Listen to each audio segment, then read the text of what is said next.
Well, I'm Jeremy. Intuit calls me a business development manager. Intuit was actually started here in Edmonton through a product called Quicken by a guy named Scott Cook.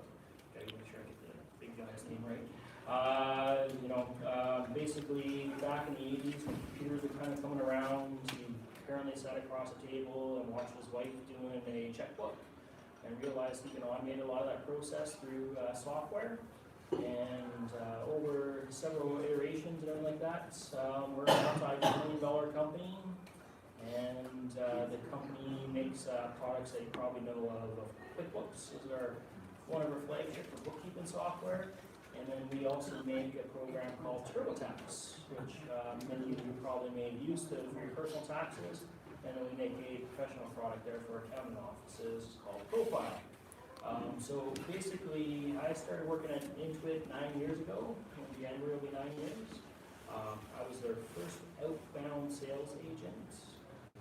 So basically, my job was they actually had a test. It was funny how you test and iterate through businesses. They hired me as a professional consultant to see if it would be profitable to call small businesses and get them to buy new versions of their software and additional features and functions like payroll and stuff like that. Apparently I did really well. About 3.5 years in, they had 38 staff modeled under the program that I built out.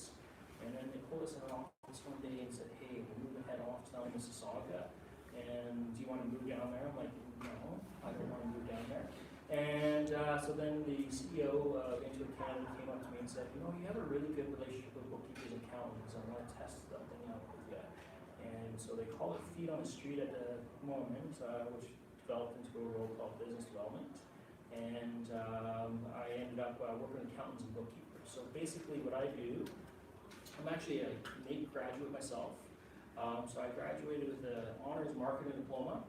I'm not an accountant or bookkeeper myself. I took accounting. That was my least favorite of the business curriculum.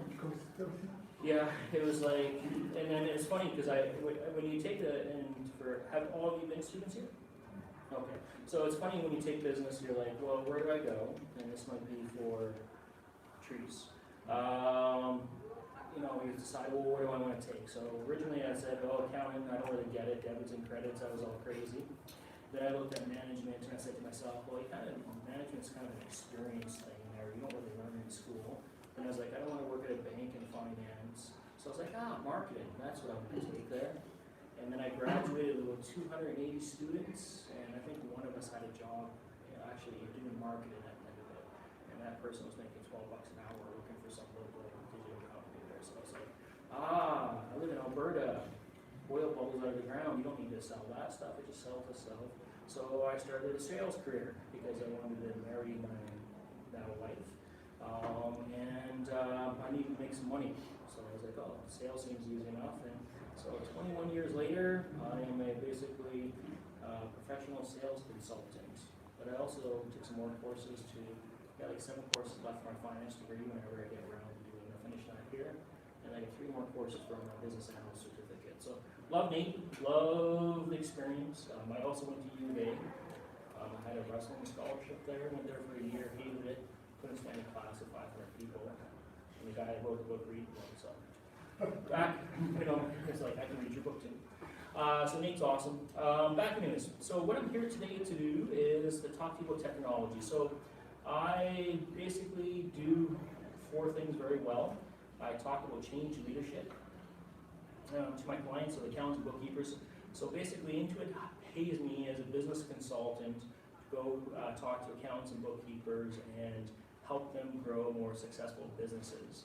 And then by educating them on technology. But usually there's a few steps before I get to the technology piece. So the number one thing, if I was to ever give you guys a tip in careers or growing business, I think it might seem kind of natural, but you'd be amazed at how unnatural it is change. So I teach change to people. I change leadership. And I think that's a highly important topic. Intuit literally wrote a book on change leadership. And the only thing that I've learned is the only thing constant in the world is change. And really, in today's day and age, if you are not adaptable to change and change technologies, you will get run over. I see clients of mine that are resistant to change, losing $40 million a year in business because they just refuse to change. They're like, no, I did it this way for the last 25 years. This is the way I'm going to continue to do it. The next thing after that too, it's funny, you mentioned about taking the professional selling course here. Yeah. So I'll just let you know all sales, no such thing as sales anymore. So I teach a process called the client decision cycle to my clients, which is how people make decisions. And there's a process to that and helping people make decisions. So if any of you are looking to do research, there's great things of that. And then I teach how to learn, and then I teach technology. So I'm going to share with you today because I've been asked. I think the name of this topic was making money. Shit to make your business get done or something like that. Right? So we're going to teach you about some technologies there. So on top of being a consultant to bookkeeping firms, my job is, I didn't hear your name on it. My name is Mohammed? Okay, awesome, Mohammed. And what do you do? I'm a student here in entrepreneurship and innovation. Awesome. No problem. I like the entrepreneur. So 20 years ago, there was only one entrepreneurship class. I got 100 of them. But I only attended 2 classes because I had appendicitis, so it was like one of those depressed jobs in school. But I really enjoyed that course. Okay, so what we're going to talk about is business and technologies that are available on the market. So Intuit, there's a website called apps.com, so it's apps.com. Basically what I'm going to talk to you about today is I'm going to talk to you about QuickBooks in a very general sense that it is a bookkeeping software. However, we built a platform, we built around business, so bookkeeping is the hub of business, so money in, money out, tracking all those transactions. But there's tools that are available in the market that build around an ecosystem of all the different things that you can do. So probably the best example is when you go to McDonald's and you see a point of sale system where they plug in, I want a cheeseburger and a drink. That information needs to go somewhere and connect. And back probably even 5-6 years ago, a lot of this technology didn't connect. So the technologies I'm going to talk to you about are cloud-based technologies, so stuff that's accessible from any device anywhere in the world. My computer wasn't interacting properly with the projector, so I was able to log into all my stuff here. And actually, you can see my cell phone here. It'll probably be a second leg. You'll be able to see the business. So kind of to start off, I'm going to talk to you about some technologies that are available in the markets that you might benefit from, or maybe introduce to some of your business clients that would benefit from, or in the future, just keep these things in mind. I'm going to talk about 5 because I only have 50 minutes, so I'm going to talk about probably one each, hopefully wrap it up in about 10 minutes to give you an overview. But in our Canadian ecosystem on the apps.com site, there's over 365 products that we've tested, verified, that connect through an API to our QuickBooks Online program, and that is ever expanding. So, for example, our QuickBooks Online program, when we started selling in Alberta, I think it was 500 users back in 2013 when I started on this mission. We are currently about 32,000 small business users of our product here in Alberta, and we're growing at about 15,000 users per year right now. So it's a significant, huge 1.5 times growth. And the cool thing that I tell people too is this is actually 15-year-old technology.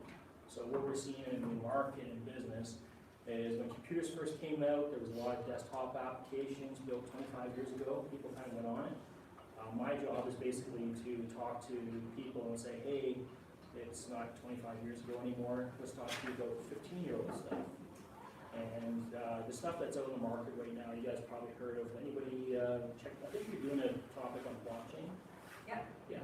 So I think honestly, the product that's going to win in the end is going to be blockchain technology. So I think Intuit will probably be in the next 5 to 7 years developing our own blockchain technology, because all it is a ledger, which is just basically a debit and credit little piece of paper back 25 years ago that you do, what it does in the background of QuickBooks, and it basically spread over 1 million machines, verifying one another, make sure that it's true. And even today's day and age, I ask myself, why do we write a sales invoice as a business and send it to somebody for them to sit there, wait in their email box, and then open it up I need to enter that into my accounting system, and I pay. And we could just go, okay, I'm gonna create an invoice, and it automatically show up in somebody's accounts payable. So that's where the technology is gonna go. But that is so revolutionary. When I talk to accountants and bookkeepers, they're stunned. So I try to make sure that I don't talk about that stuff yet. Even though it's available today, I talk about stuff that's 15 years ago. So everything I'm going to show you here today has been in development and in market for 5 to 15 years.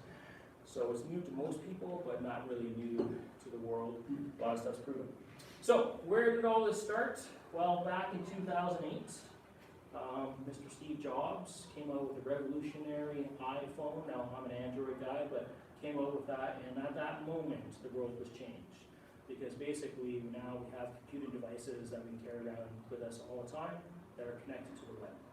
And so small business owners, for the ones that are doing, the entrepreneurs here that are doing stuff, or got your little side gig businesses or anything like that, small businesses are demanding the ability to do business from this device. So the first product I'm going to talk to you about there is this program called TripLog. So if you see on my phone here, this is my business section of my phone. So I got a few apps. I got QuickBooks Online, which is basically my bookkeeping app. I got my CIBC app, which is my banking app. And then I got Pluto, which is basically an EFT transfer tool. HubDoc is a automated accounts payable tool. And the TripLog is a mileage tracking tool. And the reason why I like to bring up mileage tracking to people is the fact that if you own a small business and you drive around, move around, we're very mobile. I actually saw, I had a, sorry about that, I do Slack as well, as you can see. Just over that there. I do a lot of travel, and I think I've traveled halfway to the moon already in the last 5 years. And driving around. I spent 48 hours in my car last month. So doing a lot of traveling around Alberta, stuff like that. So the number one thing, if I worked for the CRA and if I wanted to give you guys a hard time about your business, I would go after you for your mileage tracking, because most people, well, they know you're supposed to track your mileage. So if you did 100,000 kilometers and you moved, drove 50,000 kilometers out for business reasons, you basically write off half your oil changes, half your tire rotations, all that other good stuff, and half your car. And basically you just don't pay taxes on it. But most people have to write it down in a little journal, and we get lazy, and we don't do anything. Claim this, if you ever got audited, you're basically going to make sure, most people, probably 95% of the people I talk to in small businesses are probably going to get nailed. So there's this free app, it's called TripLog, and basically it's a mile tracking app. How it works is it's always running in the background. When I jump in my car and start driving more than 5 kilometers an hour, it will automatically start tracking my driving, because I can't run more than 5 kilometers an hour. And so you can show you a little map. So here, for example, is a map of my travel today. It's just taking a few seconds to load here. So you can see that, this one was this morning. The roads are a little slippery, so my wife asked me to drive my daughter and her friend to school, so I drove from my house, picked up her friend, come all the way back, dropped her off at school, came all the way back, and go through here. I also like the cool thing about this functionality is it tells you how fast and where you were going at what time. I got rear-ended last October, sitting on the spot, and the cop's like, okay, where was it? All I did is a screenshot and emailed them a copy of where I got hit. It was going 1 kilometer an hour. At this time it was like 7:37:17, and so it was pretty cool. Now what I like about this too is this program, you can actually change it from a business to a personal trip. And so what you can do is at the end of the month you just run a report. So at work I use a program called Concor for our mileage tracking and expense tracking, like when I go to dinner or book plane flights or hotels and stuff like that. We use this app called Concor. Previously, I used to spend about 3.5 hours about a month entering all my mileage in. So there was basically, you know how Google goes from to? Well, I have to go and type the address from to trip 1. Now, I might have 8 trips in a day. Over a month, that's a pain in the butt and take many hours. Now, I wanted to do that because you can see just today's travel was, Intuit owes me $46.58. Okay? So I want to get my money back. But I upgraded and I paid $115 a year for this app that allows me to basically press a button, upload the month's worth of driving for business to Concor. Now it's over 15 seconds. rate of pay that I get, it's well worth it for me to spend an hour, or it's $115 as opposed to 3 hours every month doing it there. And that's really what you want to kind of think about when you're a business owner is, my number one rule is if you want to make $140 an hour, you need to do $140 an hour tasks. And bookkeeping is not a $140 an hour task, or enter mileage, right? So just a tip for any of you that are starting businesses, if you're going to question what you're doing, is this $140 an hour, or can I pay somebody else to do this? Or even better, pay technology. Cool thing about paying technology is if you swear at it, it doesn't get upset and cry, doesn't report you. You can change after the fact from business to whatever. Okay. Yeah. So Not before you start driving. you can have it set. So I have mine set between 9 and 5. It'll generally track any mileage as business.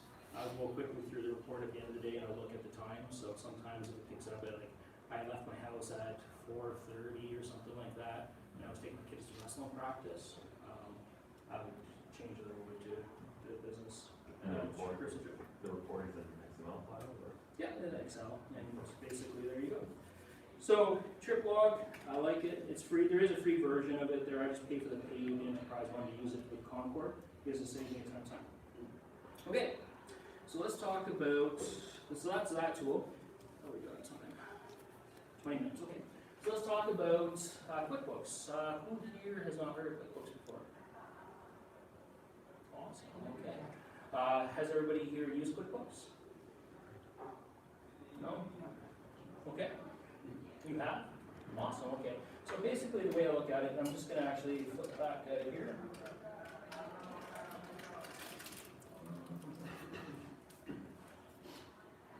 So I'm going to show you QuickBooks. So there's two different variations of QuickBooks we have. QuickBooks Online and QuickBooks Desktop. So the QuickBooks Desktop product, as I said, it was made 25 years ago. And this is the easiest way to kind of think about it. QuickBooks Desktop images. And this is the way I think about it. So when I started working at Intuit back in 2010, this little flowchart was built and burnt into my mind. And this is all the processes that you would do in regards to transactions in your business, and this is why I like this. I wish I kind of threw it into, well, I wish I had this when I was taking accounting. It might have been a little bit easier for me there. I might have actually, I'm glad I didn't do to become an accountant, but for any of you that are interested in accounting, it's not bad. It's a pretty sweet gig. Compliance is always good. But anyways, this the flowchart makes a lot of sense to me. So basically there's 3 sections to it. So customers are basically people that give you money. So there's a variety of different transactions that occur along the line from start to finish when you deal with it. So generally, if you're talking companies, there's leads, and so warm leads, and this is where the marketing comes in. You generally have a person that's interested in your product or service. So that comes in as a lead. You'll generally have a sales consultant or a business owner or somebody like that that will work with them. They'll create a quote or an estimate, so we kind of narrow down what you're interested in, get you some prices, and then from here to here is basically the transaction and invoice. So they say yes to the services, you perform the services, and once the services are rendered, you basically enter an invoice, and then usually, you notice how the long arrow comes here. This is the amount of time that usually until you get paid. You receive a payment from somebody, that money goes into your bank. Right? Pretty straightforward for a business. A sales receipt is basically just the art of doing a transaction and getting the money at the same time. That's why it comes after here. So this is like your convenience store type transaction. So I go, I buy some gum, I pay for the gum before I leave the store, money goes to the bank. On the other side, the equation is vendors or suppliers. The terminology is interchangeable between technologies. And this is basically you buy a service or buy a product from them. Usually it's done with a purchase order. They receive the inventory. They give you a bill. So that's kind of their invoice. Period of time, you pay them, money comes out of your bank. Okay? And this is actually the reason why 83% of the market, so the small business market in Alberta, there's 169,000 small businesses. So the small business is defined as anybody that has 100 or less employees. 83% of the small businesses in Alberta and actually in Canada use QuickBooks Desktop. So we are the world leading software provider for small businesses for basically doing bookkeeping transactions. Okay? Now, that was created 25 years ago, which is all awesome and stuff, but I'm going to show you our cloud-based product that we produced. And I'm not going to spend actually a lot of time talking about because it's just bookkeeping. The other stuff that you tag onto it is what makes it exciting. But before I get into that, I have to start with a little story. So, you've been here a year. Randy, how long have you been here? 10 years? And how long? 2 years? 3 years, okay. My father-in-law is a guy named Rod Connick. He actually brought the accounting program here to me. It's kind of funny. How similar we are. So I met his daughter at university when I was working in the parking lot at a wrestling, like to earn money for wrestling tournaments at a football game at the CFL. It was kind of completely weird. She was from the south side, I'm from the north side. We've never met, but we did. And then later on, I found out her father was actually the assistant dean to the business program there at Intuit, and so he taught accounting here for 37 years.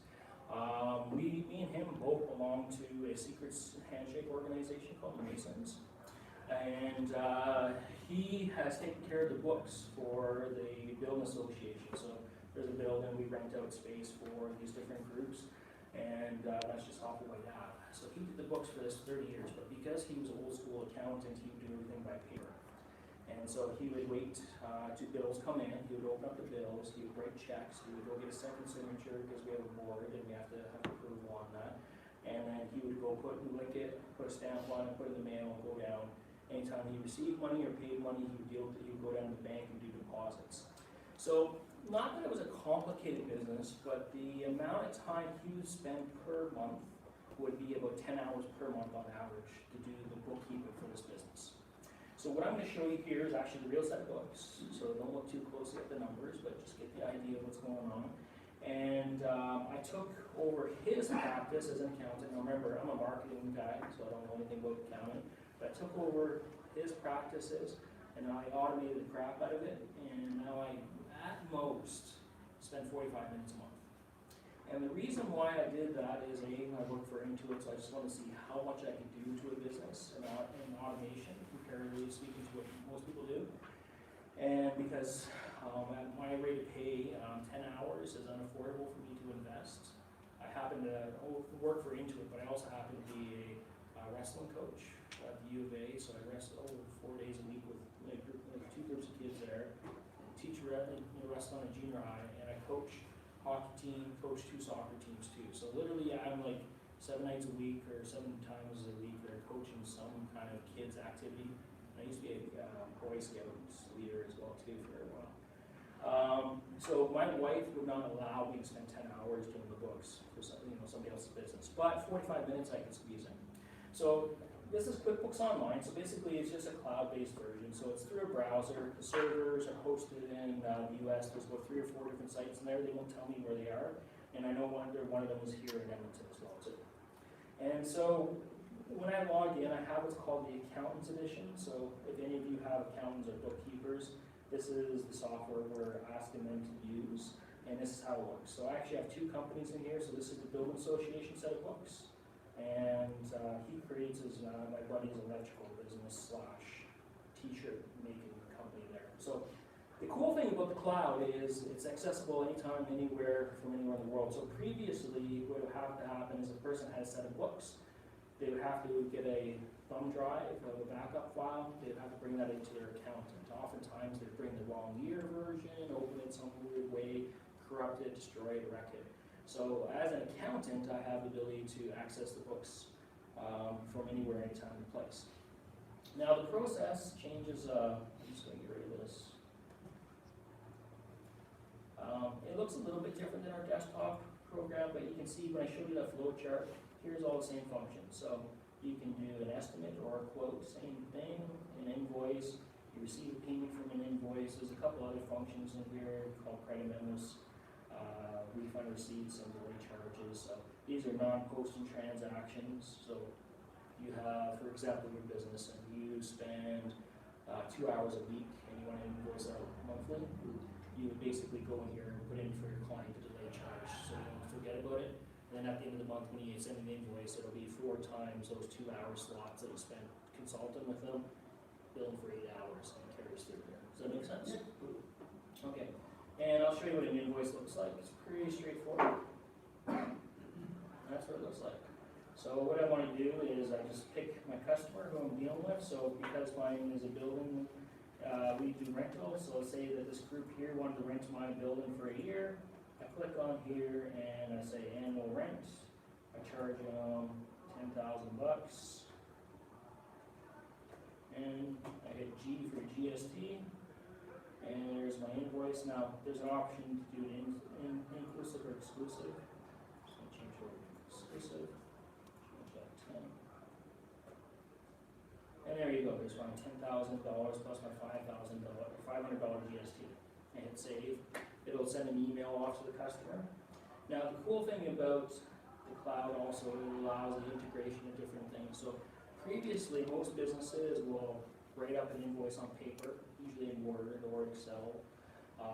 They will then save it as a PDF. They will email it to you, and then you eventually get a check in the mail, you hope. And then you basically open that check up, and you enter the information into your accounting system like QuickBooks, and go down to the bank and deposit. That's what my father-in-law used to do. One cool thing about being in the cloud, they can connect to these merchant services. So Intuit has the ability to set up credit card transactions. So I can send an invoice to somebody, it'll show up in their email on their phone. There's a little button they press and say pay now. They pay $10,500 in their credit card. Money instantaneously goes into my bank account, and the invoice is automatically completed off there. So it's all done in the background. There's no lag, 3 days? So there's always, so in any credit card transaction, from the point of time somebody enters it to the money getting into your bank is always 2 days. And that is a banking thing that's gone back about 50, 60 years. And the reason is they want that so they can hold on to your money for 2 more days so they can get the interest off. Right? What about the Interact when you transfer that? So there's all kinds of different tools and devices out there. So there's a company called Dream Payments that takes debit card transactions. The company that I'm going to show you here in a bit there called Pluto is an EFT transfer tool. So you can take pretty much any type of payment form, make it easier for your customers, and there's all kinds of things. So in the cloud, you can do that. Back in the desktop days, you couldn't take that information there. So you always have to reconcile at the end of the day for your daily transactions and put in amounts and say this line in my bank, and it was just very time consuming. Now, this exciting thing about QuickBooks Online is not actually the ability to do invoicing. You can do everything that you can. So the thing that's cool about it is the ability to access it from anywhere in the world. That's the one difference. This is the huge difference, though, in the functionality between our desktop software and our online software. It's this button here called banking. So there's 2 different things that you can do that in this program that QuickBooks Desktop did not allow you to do. Has everybody done a set of books before, done any bookkeeping? Nobody? Okay, so who hasn't? Put your hand up. Okay, so this will, I'm going to try to make sure that this makes sense there. So the documents, when you deal with an accountant or a bookkeeper, the documents that are the source of truth are basically your bank statements and your credit card statements. They capture all the money in, money out in your business. Very few businesses, well, even they capture the cash transactions as well too there. But if you realize we're getting away from a cash-based business, most people want to take some kind of plastic or some kind of electronic transfer for the record keeping. So what this program does here is it has what's called a bank feed. And all is that when I first set it up, so when I took over my father-in-law's books, the first thing I did is set up a chart of accounts. So I went in here quickly here because I was absolutely terrified of setting up a chart of accounts in the business. Now, after seeing how it was done, basically it was just copying the chart of accounts from the previous company file that he made up in Excel, and just putting in the amounts, the opening balances, and continuing on from the year-end date. So I set that up with him. Then the second thing I did is I went into his banking section, and I connected the bank feed. So what you do is you hit this little add account button, Now, the great thing about our business is very simple. It's only one bank account. Basically, we didn't have the ability to we don't take debit, we don't take credit cards. It was just basically checks at that point in time. So I click on the little CIBC token, but since I already got that connected, I'm going to click, say my bank was Scotia Bank. I type in my account number and password for my online banking, and then hit continue. The next screen shows up is basically, it says, okay, what bank account do you want to match up to your charter accounts, the bank account for your charter accounts, it's online. And then from that point forward, anytime new transactions occur, they will flow through the program here. So here is the money I've spent, and here is the money I received. And every day, if I do transactions, when they happen, they're automatically put into this program. So it's instantaneous. So the old-fashioned way to do that was you would actually sit down, write up all your invoices, write up all your bills and your expenses, and then you sit down as a bookkeeper and you could have 3 or 4 pages of your bank statement, and you're like, okay, invoice, there's the payment I received for that, there, check. Now, in desktop QuickBooks, they do have the ability there to upload a data file, so the banks all create this what's called a QFX file. Basically, it's just the money in, money out, kind of an Excel format. And you can upload that, and then it'll match up against your transactions, and you're manually going match. This program takes a little bit further, and what it's doing is it's saying, okay, here's all the money in and money out of my bank. I want to see if it has any transactions that apply to it. So I'll show you this one here. Let's see. Actually, let's see this one.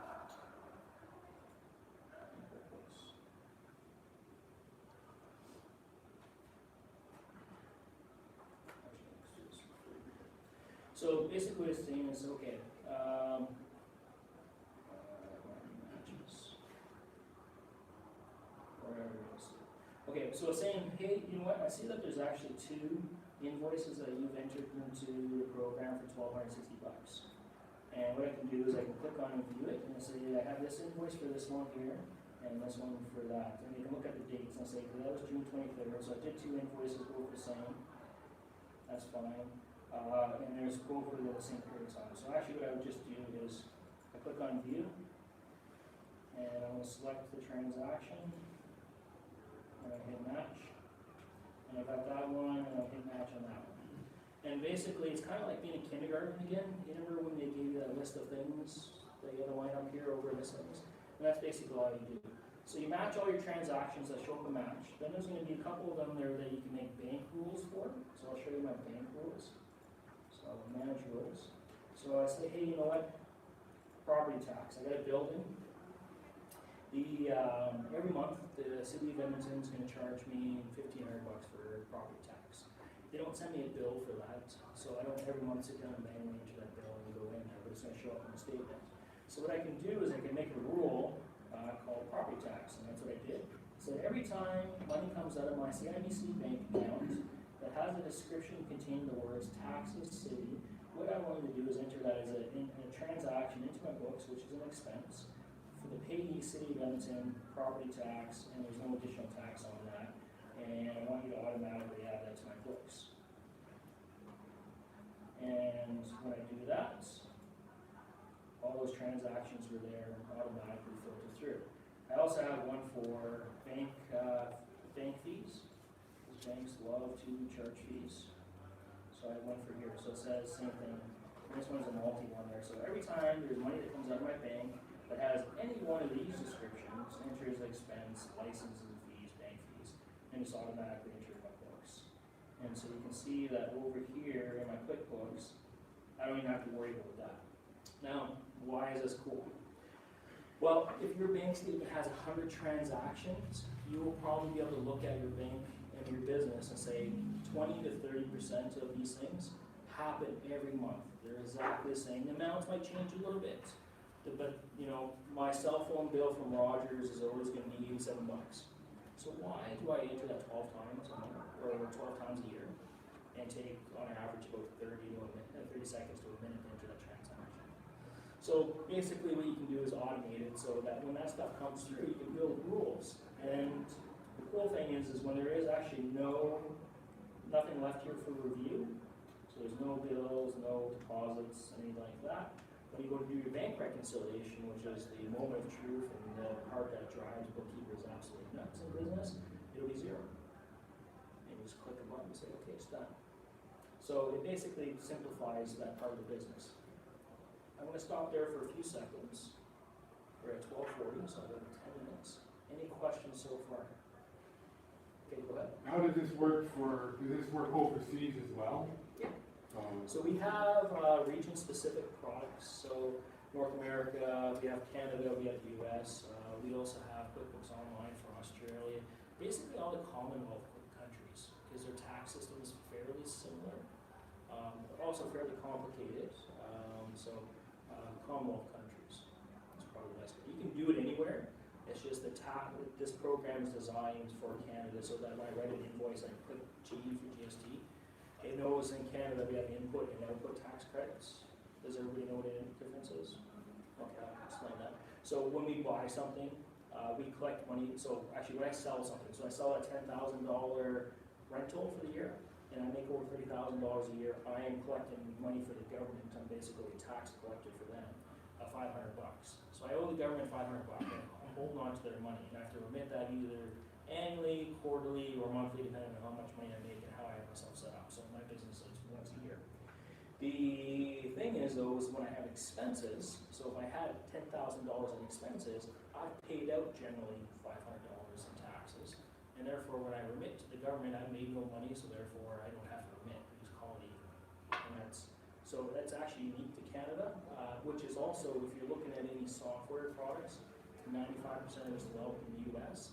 If you have anything to deal with the supplier side, the expense side of your business bills and stuff like that, you buy stuff from the US, bring it in here, import it, whatever. When you're dealing with software, make sure they understand in their software input and output tax credits. I had a firm that was making a large engineering company that was making $1 million a year in revenues there, which is not really that much money, but they were using a software from the States that didn't take into account, and they were losing $50,000 a year because they were paying the government $50 grand a year. And the government's not going to tell you if you're overpaying it. But it was because of the software, because in the US they don't do that, it's just tax. They don't get money back. Okay, so this is the cool part that I really like about the business. So to do invoices also, I have 5 different renters for the building. So annual renters, I have some off rentals for the business. So it's not really that labor somewhere. So everybody likes to do an invoice. So I love to do an invoice in business because I send a form to you and say, hey, you owe me money. It's sexy, I like it. You know, I get money from people there. On the other side though, in business, and this is probably where all businesses have issues there, is entering their expenses. It's something like if you actually take the time and effort and energy to enter it into your set of books, it just feels real at that point in time. I don't know why people have a hard time entering their bills, but this is usually the part when people talk about shoebox and bookkeeping.